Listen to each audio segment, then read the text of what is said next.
Welcome to Raise the Line with Osmosis.org, seeking solutions with leading experts on how to increase healthcare capacity so people can get the care they need during the COVID-19 crisis and beyond. Hi, I'm Shiv Gaglani, and today on Raise the Line, I'm happy to be joined by Eric Kinariwala, who's the founder and CEO of Capsule, a New York-based digital pharmacy startup that has expanded to Chicago, Boston, and Minneapolis. Capsule is considered a leading disruptor in the pharmacy industry by offering fast delivery and having pharmacists on call 24/7 to talk to customers, among many other benefits. Prior to founding Capsule, Eric invested in global healthcare, technology, and retail companies as part of the investment teams at Bain Capital and Perry Capital. So Eric, thanks for taking the time to be with us today. Thanks for having me, Shiv. So can you start by telling us a bit more about your background and what got you interested in the digital pharmacy space in the first place? Sure. I was living in New York City in 2015, living on the Lower East Side of New York. And I woke up one day with this totally killer headache. And I called my doctor and I asked him, my head's exploding, like, what should I do? And he asked me a series of questions. And finally, basically was like, hey, don't worry about it. You've got a sinus infection. I'll call a prescription and go get it. And I was like, perfect.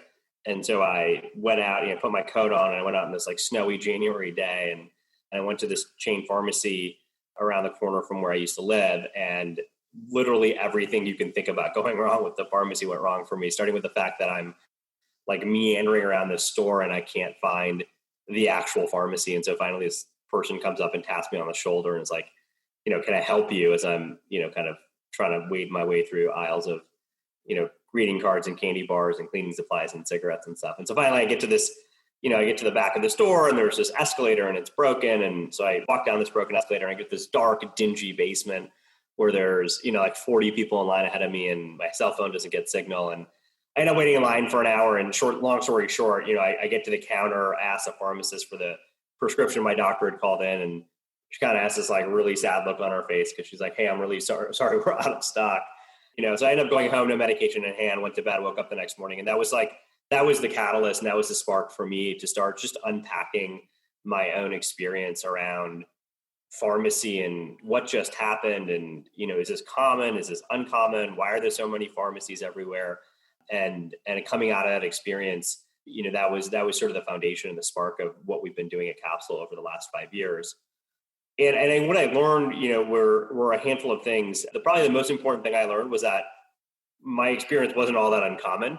Tens of millions of people across America go to the pharmacy, monthly. Hundreds of millions of people go to the pharmacy at least once a month. And that experience hasn't changed in 50 or 100 years for people. It's this enormous category. It's $400 billion and it's completely offline. It's like 1.5% online. And so you've got this thing that is sort of omnipresent yet invisible as part of the healthcare system. And there's so much opportunity to create a better experience. And the kind of importance of that is, 1 out of 2 prescriptions in America goes unfilled because of all of these kind of familiar frustration points. And so what we set out to do 5 years ago was to create a delightful, a seamless pharmacy experience for people to really solve a lot of those very consistent friction points that lead to people not getting their medications. And so that's always been sort of the core of what we started doing. And then as we've dug in, we've learned a lot more about, the role of pharmacy in the broader healthcare system and the role of the technology platform that we've built. A similar story to many guests we've had on the Raise the Line podcast, where it's like, we had Florian Otto a couple of weeks ago, who you may know from Cedar, a medical bill that he and his wife received, which is so antiquated that that's what led him to starting Cedar. So similarly, your personal experience with unfortunate pharmacy experience led to starting Capsule. Can you give us a sense of scale pre-COVID, kind of, you've been expanding to multiple cities. Do you carry all the potential available drugs? And then how many pharmacists you have on staff? Those kind of things I think our audience would love to hear about. So one of the things that we decided from day zero was that the mission of the business would be to build a pharmacy that works for everyone. And that means 2 things. One, we want to make sure we serve every consumer that is out there, but also that we want to be able to serve the broader healthcare system and to be a channel partner and to help make doctors and their staff's lives easier, to help make insurance companies who are paying for billions of dollars in medication make sure that they're effective and people understand how they work, to make sure that hospitals and drug companies and everybody in that chain is benefiting from having access to the consumer, and that the consumer ultimately remains at the front and center of what we do kind of day in, day out. And so, the team in New York is about 700 full-time people and, continues to grow, always hiring really smart people. And so folks can see open jobs on the website. And part of that mission to serve all consumers, we take insurance. We accept, whether you're rich or poor, we accept, Medicare, Medicaid, commercial insurance. We stock branded drugs, we stock generic drugs, and we've built out a bunch of algorithms to make sure that we're in stock at an incredibly high rate. And so at conventional pharmacies, the pharmacy's out of stock 40% of the time you go. We've taken that number about as close to zero as you can go, with the elements of the supply chain that we control. It's important that people have one pharmacy they use, and it's important that, we can check for drug interactions and stuff. And so whether, whatever your medication need is, Capsule supports you and looks after you and making sure that is not only easy to get, but more importantly, like easy to manage, day in, day out. You know why your doctor wrote it. You have easy access to the instructions. You've got price transparency. You can text or chat with a pharmacist about questions about your insurance or about your drugs. And all those things are just in the palm of your hand on your phone. Yeah, it sounds super convenient. In your intro, I mentioned two of the benefits: fast delivery and having pharmacists on call 24/7. Can you talk a bit more about like how fast are we talking about? In your example, of having a sinus infection in New York, being able to walk to the Duane Reade or wherever you were going, like around the corner, could be within the matter of hours. I know Amazon has obviously set the stage for like 1 week delivery becoming 2 day, becoming like hour and drone-based delivery. So how fast are you talking about? And also, like, how do you give pharmacist access 24/7? Does that mean you're having pharmacists internationally as well? So two things. One, I don't think that, the speed of delivery at Capsule is amazing and the experience is magical. And so if you live in New York, you can get your prescriptions in 2 hours, from the time your doctor writes it in. But that's not really why people love using Capsule and why there's, thousands and thousands and thousands of like raving fans, the Google reviews and the App Store and Twitter. People love Capsule because the entire experience end to end looks after them and anticipates their needs. And so Capsule will not be faster than taking the elevator down if you live in New York and going to your Duane Reade. And even if you've got to wait in line, it's not going to be faster than the thing in the base if you're building. And yet we still have hundreds of thousands of customers that have pharmacies in the basements of their apartment buildings or around the corner that love using Capsule and use it, month in, month out. And so what we've learned is that it's really not about the speed of the delivery. It's about all of the other things around the experience that the technology platform enables that makes it really, really frictionless and easy to do something that has historically been really complicated, and that you have somebody that's in your corner looking out for you, whether that's helping you understand complicated things like what is a formulary, what is a deductible, why did it cost more last time than this time, why does it cost less this time than last time, who's making sure that when you run out of prescriptions, someone's coordinating with your doctor so you never have to worry about any of those things. And so we built the entire experience around this idea that, like, if your mom was a pharmacist and you were the only customer in the world, what would that experience look like? And that experience would look like what Capsule feels like, right? Your mom would make sure you got the best price. She'd coordinate with your doctor. She'd make sure you knew how to take it. Of course, she'd bring it to your house, but she'd make sure on an ongoing basis that, you were looked after. And that's really that's the key thing about Capsule, is that the technology enables our pharmacists and everybody that works at Capsule to be focused on the things that humans are uniquely good at, and let technology do the things that technology is really, really good at. Our pharmacists aren't 24/7. We've got pharmacists, depending on the market, usually 8 a.m. to 10 p.m. that consumers can interact with. I love that way that you put that. If if you had like Capsule is like your mother, right? Somebody who really just cares about you and is trying to kind of preempt some of the questions you have. One thing I know about the pharmacy space is there's a lot of confusion, not only in terms of like how to get your prescription drugs and price transparency, but also a lot of questions around like medication adherence, which medication is better, why was it prescribed this SSRI versus that SSRI. What role do you see education playing for your end users, people who subscribe to Capsule? And do you provide that, or do you partner with groups like Hippocrates and others to provide some of that? We've got medication information right in the, on the website or in the app.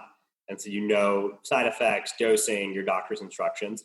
And then if those things are not clear or you want additional details, we've got a team of pharmacists that you can access however you want. So if you want to talk to a pharmacist, you can call us. If you want to do that, between meetings and be texting or chatting in the app or on SMS, you can do that. And then we've got an expert team of pharmacists that, that can answer any and all questions about medications, everything from, I heard, generics are not the same as brands, and our pharmacists can help you understand whether that's true or not and where that matters and not, and what are the important things to understand, all the way down to, can I drink milk with this, medication or not, or is that going to make me ill, or, any variety of questions you might have. And so it's the best of technology in that it lets people communicate in a form factor and a privacy mode that they want to, but you still have a real human on the other end, so that, half of Chicago or half of Salt Lake City isn't hearing your personal medical details while you're in line at the pharmacy counter.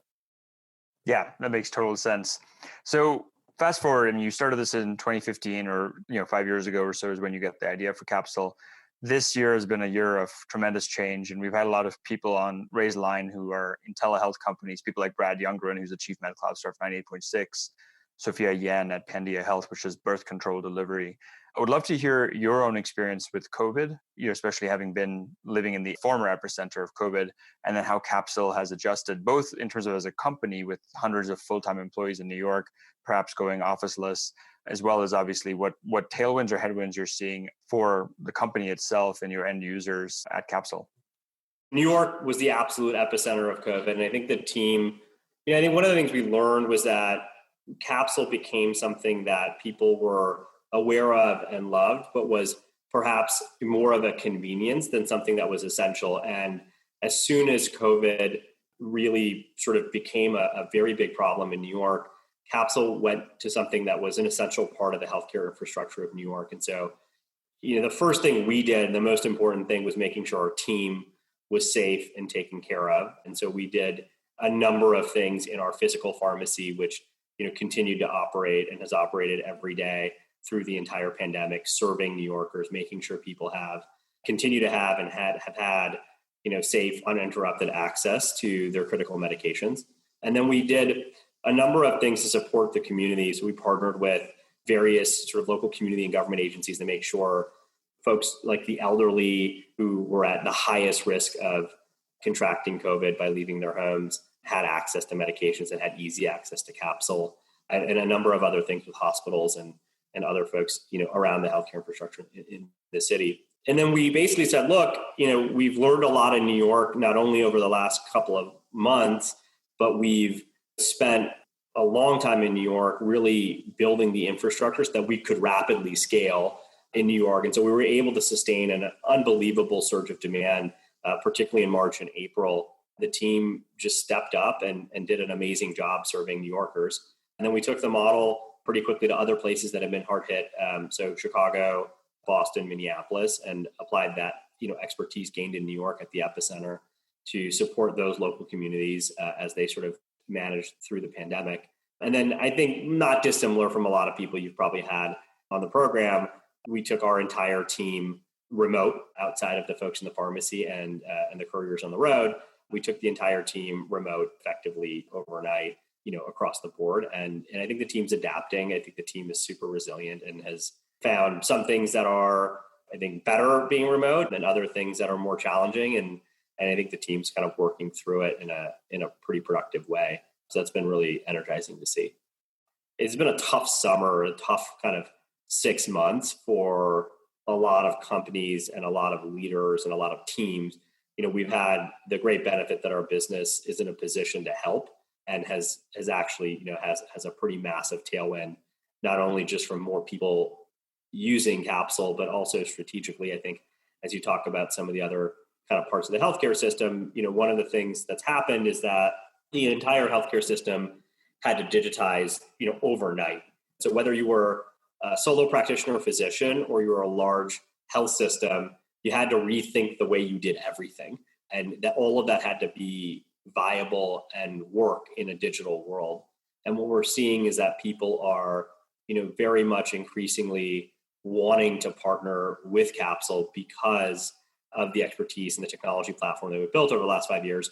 We've seen that, we announced, late last year that we power and partner with Oscar on their virtual care visits. We announced something with Hims and Hers on their virtual primary care to power telemedicine, the pharmacy part of telemedicine. And what we're seeing in a lot of different pockets of the healthcare system is that people want to create seamless end-to-end digital experiences, and they need to partner with companies that have built the APIs and the technology that enables it to happen in a really seamless, customizable, personalized way. And so I'd say that's probably like the longest lasting impact of COVID is that people revisited their experiences end to end to really understand how do we make these work in a really delightful and seamless way in a world where, there's just going to be significantly more uptick of consumers engaging with their healthcare digitally. One of the main benefits of having launched this podcast and having guests is just getting like a 30,000 foot view across the healthcare system from like leaders of actual large healthcare systems like Providence, Amy Compton Phillips, to innovators like yourself and other digital health companies, and just seeing how old guard and new guard are sort of interacting, getting along hopefully, and finding ways to make some of these COVID catalysts permanent changes in the healthcare system. So if you look in the future 5 years, where do you see Capsule playing? Like, obviously more cities, maybe faster delivery, maybe more formulary, but like what are some of the other things that you want to see Capsule achieving in the space?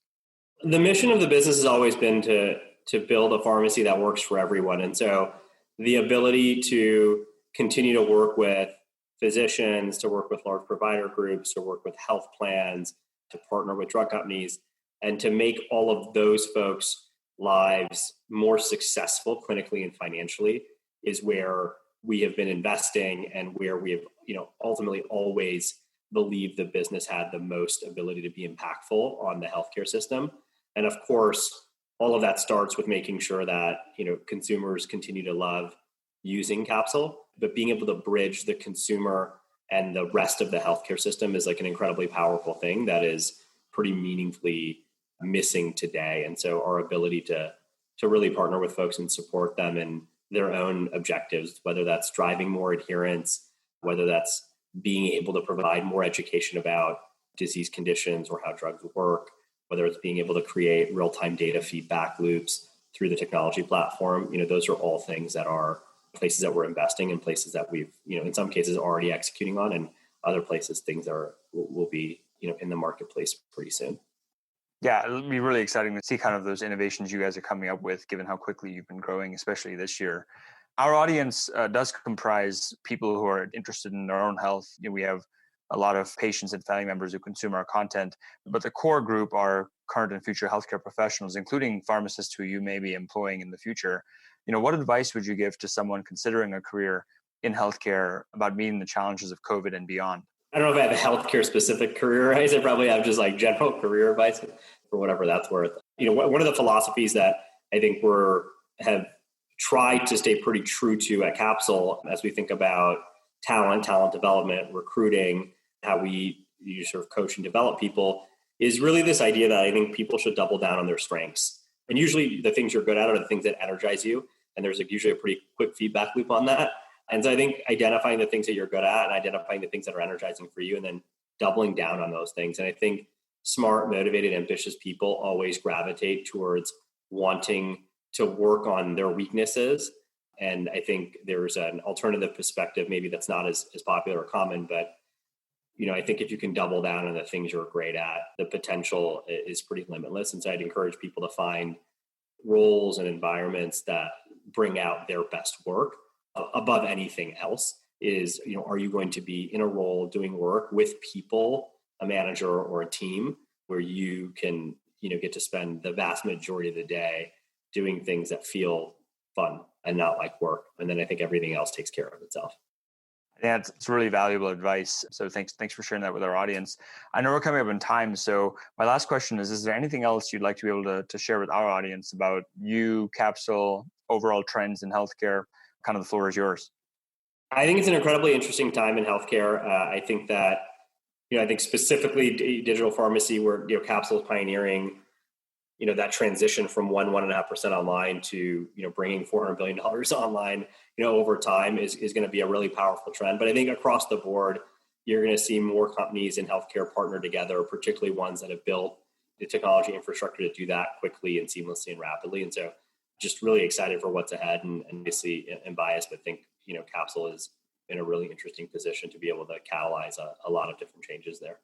Yeah, it'll definitely be an exciting journey to watch. So with that, Eric, thanks so much for taking the time to be on Raise the Line, as well as, more importantly, the work that you're doing at Capsule to make a pharmacy that works for everyone. Thanks for having me. And with that, I'm Shiv Gaglani. Thank you to our audience for checking out today's show. And remember to do your part to flatten the curve and raise the line, since we're all in this together. Take care.